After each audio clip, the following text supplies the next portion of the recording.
B barrack Chiniot, आपका अपना channel. Subscribe कीजिए, लाइक कीजिए, शेयर कीजिए। प्रोफेसर साहब, हम आपको देख रहे हैं एक तवील अरसा से आप तालीम से वाबस्ता हैं, पढ़ा रहे हैं, खुद भी लिख भी रहे हैं। आप क्या महसूस करते हैं? हमारे नौजवान इस तरफ रागिब नहीं होते, लिखने लिखाने की तरफ, मायारी लिखाई की तरफ उनकी तवज्जो नहीं है। तो क्या ऐसा किया जाए या क्या इस तरह के इक़दामात लिए जाएं कि नौजवान इस तरफ रागिब हों?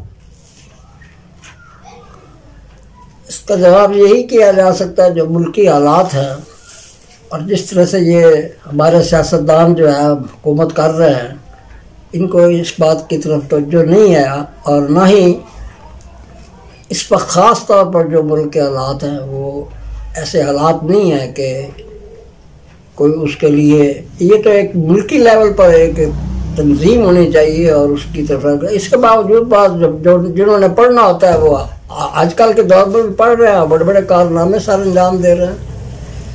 तो माहौल जो है ना वो इस किस्म का नहीं है कि जिसमें ये बच्चे जो है लिखने के काबिल, यानी आप जिस समझ कर रहे हैं, जिस तरह से मैं लिख रहा हूँ, ऐसे लिखने वाले बहुत कम हैं, क्योंकि उसके लिए ना माहौल है, ना उसके लिए तलकीन है, ना तरगीब है। तो ये मेरी वजह है। लेकिन मैं ये कह तो सकता हूँ कि अब भी ऐसे लोग हैं जो अपने इल्म फजल के बलबूते पर पूरे मुल्क के अंदर मशहूर है, बल्कि मुल्क से बाहर तक उनकी शोहरत जाती है।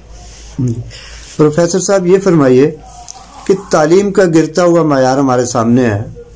अगर बच्चों की मार्कशीट देखी जाए तो बहुत बड़े बड़े नंबर लेते हैं बच्चे, 100 में से 99 नंबर भी आ रहे हैं, लेकिन तालीमी मायार गिरता हुआ नज़र आता है।